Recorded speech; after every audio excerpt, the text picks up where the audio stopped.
رانی میری بچپن کی سہیلی تھی۔ ہم دونوں زندگی کے ہر دور میں ایک دوسرے کے دکھ سکھ بانٹ لیا کرتی تھی۔ وہ شروع سے ہی ملنسار، خوش اخلاق اور قوت برداشت سے مالا مال لڑکی تھی۔ اکلوتی ہونے کی وجہ سے خوب لاڈ پیار میں پلی بڑی تھی۔ خوشحال گھرانے میں پیدا ہوئی، لہٰذا تمام جائیداد کی تنہا وارث تھی۔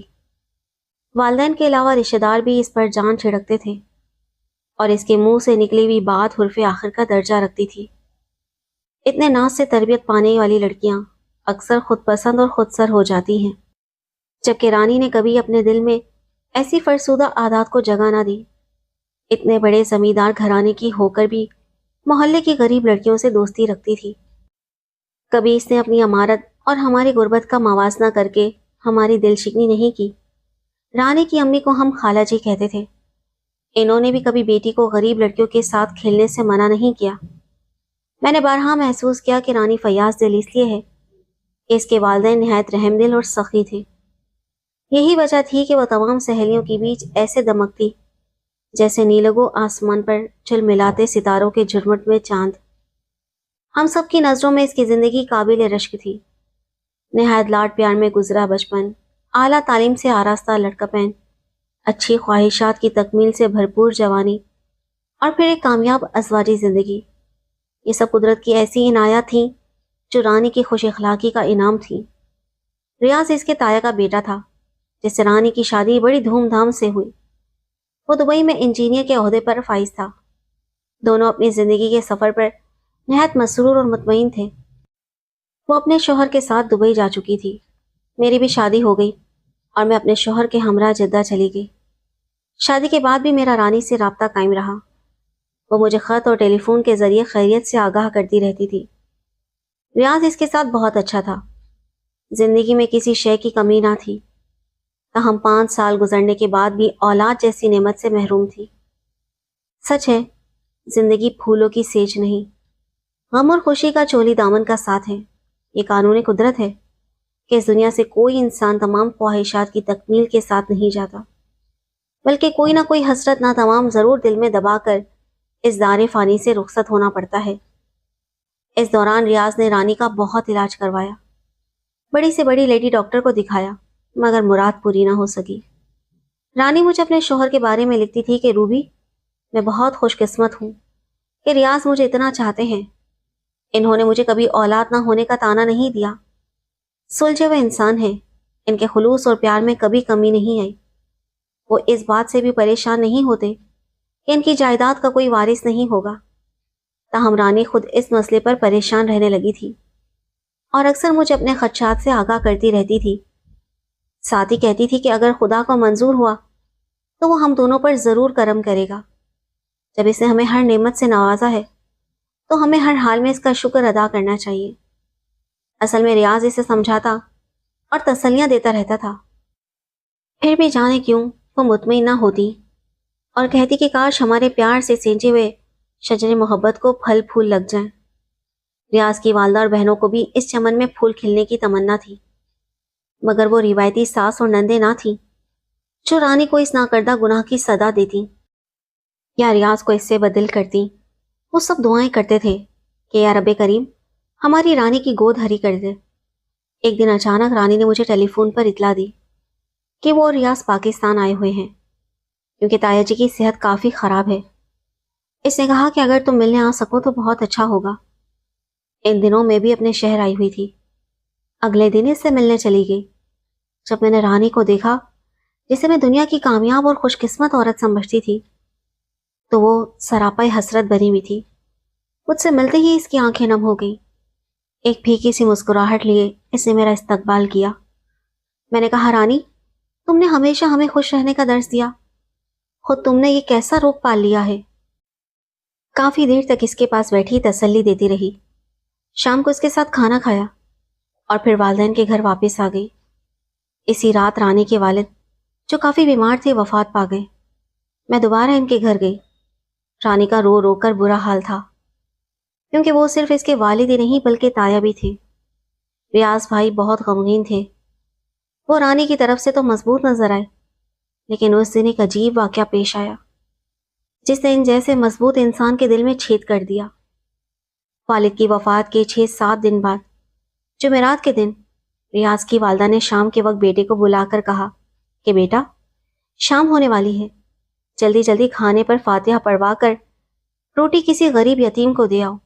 یاد رکھنا 40 دن تک بلا ناغہ شام سے پہلے کسی یتیم بچے تک روٹی ضرور پہنچانا، کیونکہ اولاد ہی والدین کی روحوں کو ثواب پہنچاتی ہے۔ ساتھ ہی ماں کی سسکیاں نکل گئیں۔ بیٹا دعا کرو کوئی بے اولاد نہ مرے، کیونکہ پھر انسان کا نام لیوا کوئی نہیں رہتا، اس کا نشان مٹ جاتا ہے۔ ماں نے یہ بات جذبات کی روح میں کہہ دی، مگر یہ بات ریاض کے دل پر گہری اثر کر گئی۔ وہ خاموش خاموش رہنے لگے۔ والد کی وفات کی 2 ماہ بعد انہیں دبئی واپس جانا تھا۔ انہوں نے بیوی سے کہا کہ رانی، میرا خیال ہے کہ امی جان کی دلجوئی کے لیے تمہیں کچھ عرصہ یہیں رہنا چاہیے۔ یوں شوہر کی خوشنودی کی خاطر وہ ٹھہر گئی اور ریاض بھائی اکیلے دبئی چلے گئے۔ 1 سال گزر گیا۔ شروع دنوں میں وہ باقاعدگی سے بیوی کو خط لکھتے رہے، مگر پھر آہستہ آہستہ ان کے معمول میں تبدیلی آ گئی۔ اب تو 2 ماہ گزر جاتے ان کا خط نہ آتا، اور اگر آتا بھی تو بے حد مختصر ہوتا۔ رانی ان کے رویے پر خاصی بدل ہو گئی، مگر اس نے شوہر کی وفا پر کبھی شک نہ کیا، بلکہ مصروفیات سمجھ کر خاموش رہی۔ ایک دن اس کے انجانے خدشات نے حقیقت کا روپ دھار لیا۔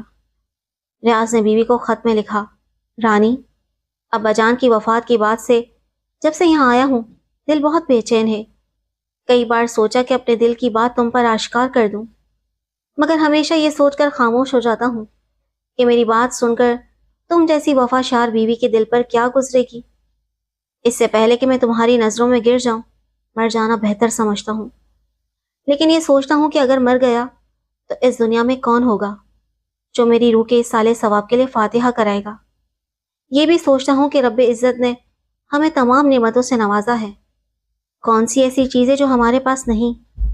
عجیب کشمکش میں مبتلا ہو گیا ہوں۔ بچوں کے نہ ہونے سے زندگی بالکل بے کیف لگتی ہے۔ معاف کرنا، میں نے دل کی ساری بات کھول کر بیان کر دی ہے۔ اب تمہاری رائے لینا چاہتا ہوں کہ تم اس بارے میں کیا کہتی ہو۔ میں تمہاری موجودگی میں دوسری شادی کا سوچ بھی نہیں سکتا، مگر ایک خلش ہے جو تیر کی طرح میرے سینے میں بے بس ہو چکی ہے۔ بے شک ہمارے بعد جائیداد کے وارثوں کی کمی نہ ہوگی، مگر ہماری بخشش کے لیے فاتحہ پڑھنے والا کوئی نہیں ہوگا۔ یہ خط پڑھ کر رانی بہت روئی۔ اس نے مجھ سے پوچھا، روبی بتا میں اس خط کا کیا جواب دوں۔ میں نے اسے چند باتیں سمجھائیں۔ تب اس نے اپنے شوہر کو خط لکھا اور مجھے دکھایا۔ میرے سرتاج، سچ سلامت رہو۔ میرا ایمان ہے کہ سب سے بڑھ کر انسان کے اپنے اعمال ہوتے ہیں جو بندے کے کام آتے ہیں۔ پھر یہ سوچے آج آپ کو کیوں بے قرار کر رہی ہیں؟ کیا ہمارے آبا و اجداد اپنے ساتھ کچھ لے کر گئے؟ اگر کچھ لے کر گئے تو وہ صرف اور صرف ان کے اعمال تھے، یہی اعمال ان کے کام آئے۔ تو پھر ہم ایسا کیوں سوچتے ہیں کہ ہمارے مرنے کے بعد ہماری جائیداد کا کوئی وارث ہوتا کہ ہمارا نام باقی رہے؟ یہ کیوں نہیں سوچتے کہ اگر انسان اس دنیا میں رہ کر کچھ ایسے کام کر جائے جن میں خلق خدا کی خدمت شامل ہو تو وہ مرنے کے بعد بھی صدیوں تک زندہ رہتا ہے۔ یاد رہنے کے لیے صرف اولاد ہی ضروری نہیں۔ جب یہ خط ریاض کو موصول ہوا، جانے اس پر کیا اثر ہوا کہ ادھر مکمل خاموشی چھا گئی۔ 2 ماہ گزر گئے۔ رانی کی پریشانی قابل دید تھی۔ اپنے پیارے شوہر کے خط کے انتظار میں وہ بیمار پڑ گئی۔ رانی کی ساس نے بیٹے کو فون کر کے بہو کی بیماری کی اطلاع دی تو ریاض کا جواب آیا، میں تمہیں اپنے دل کی حالت لکھتے ہوئے شرمندہ نہیں ہوں، کیونکہ میرا ضمیر مطمئن ہے اور مجھے ذات باری تعالیٰ پر مکمل بھروسہ ہے کہ وہ جسے چاہے دے اور جس سے چاہے لے لے۔ لیکن یہ حقیقت ماننی پڑے گی کہ دنیا میں اولاد انسان کے لیے قدرت کا ایک عظیم عطیہ ہے۔ اگر نیک اولاد ہو تو دین و دنیا سنور جاتی ہے، اور اگر وہ برائی کے رستے پر چل پڑے تو والدین مرنے سے پہلے مر جاتے ہیں۔ لوگ پھر والدین کو بھی اولاد کے نام پر اچھے الفاظ میں یاد نہیں کرتے، مگر اولاد کی آرزو ہر حال میں باقی رہتی ہے۔ میں تمہاری طرف سے پریشان ہوں، کیونکہ شاید تم نے میرے خط کا اثر بہت زیادہ لے لیا ہے، یا شاید تم نے بھی اولاد کی کمی کو دل میں بسا کر روک پال لیا ہے۔ ہمارے یہاں اولاد نہیں ہوئی تو اس میں تمہارا کیا قصور؟ نہ میں تمہیں الزام دیتا ہوں، نہ تمہیں سزا دینا چاہتا ہوں۔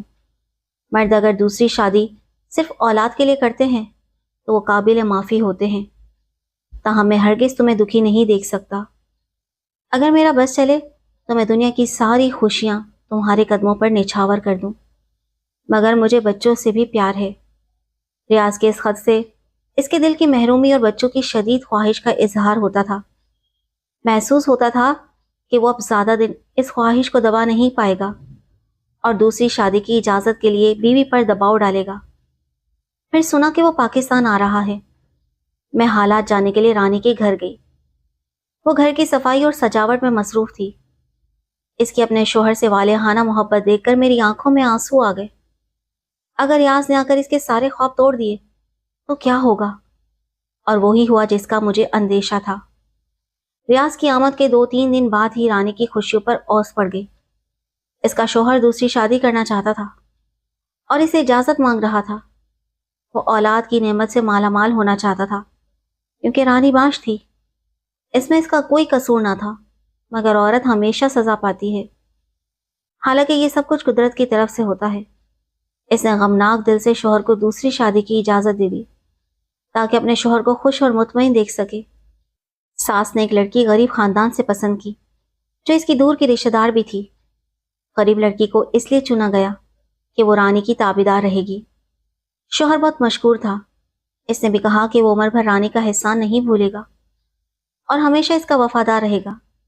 اب رانی اندر سے گھلنے اور مرنے لگی۔ اس کی حالت روز بروز خراب ہو رہی تھی، جیسے کوئی اندر ہی اندر اسے کھا رہا ہو۔ بالآخر وہ شدید بیمار ہو گئی۔ جن دنوں اس کی ساس نئی بہو لانے کی تیاریوں میں مصروف تھی، رانی دن بدن ختم ہوتی جا رہی تھی۔ ایک دن ریاض زیورات کا ڈبہ ہاتھ میں لیے خوشی خوشی گھر آیا۔ آتے ہی رانی کے پاس گیا اور بولا، دیکھو جیسا سیٹ اس کے لیے ہے تمہارا اس سے بھی بہتر ہے، لو دیکھو تو صحیح۔ رانی نے شوہر کے اصرار پر مخملی ڈبے کی طرف ہاتھ بڑھایا تو ریاض کو وہ ہاتھ لکڑی کا سا محسوس ہوا۔ یکدم اسے جیسے بجلی کا جھٹکا لگا۔ اس نے غور سے رانی کے چہرے کی طرف دیکھا۔ وہاں کچھ بھی باقی نہ تھا، وہ ایک ہڈیوں کا ڈھانچہ بن چکی تھی۔ آنکھوں کے چراغ بھی بجھ چکے تھے۔ ریاض کے دل پر جیسے کوئی تیز دھار چیز چل گئی۔ اولاد کی خواہش پوری کرنے کی جستجو میں دوسری شادی کے انتظامات میں ایسا الجھ گیا تھا کہ اسے مدتوں سے رانی کی حالت پر توجہ دینا یاد ہی نہ رہا۔ میرے خدا، میں نے اس کی کیا حالت کر دی؟ ایک لمحے کو وہ رکا اور پھر خود سے شرمسار ہو گیا۔ اس نے زیورات کے ڈبے ایک جانب رکھ دیے اور ماں سے کہہ دیا، میں دوسری شادی نہیں کر رہا۔ اگر اولاد نہیں ہوتی تو یہ خدا کی مرضی ہے، میں اپنی رانی کو دکھ کی آگ میں جلتے ہوئے نہیں دیکھ سکتا۔ انہی دنوں ریاض کی بھابھی نے چوتھے بچے کو جنم دیا تھا۔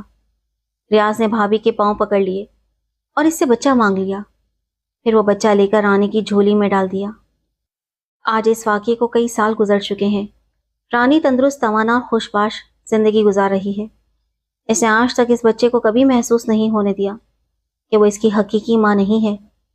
خدا ہر عورت کو رانی جیسا شوہر اور ساس نندے عطا کرے۔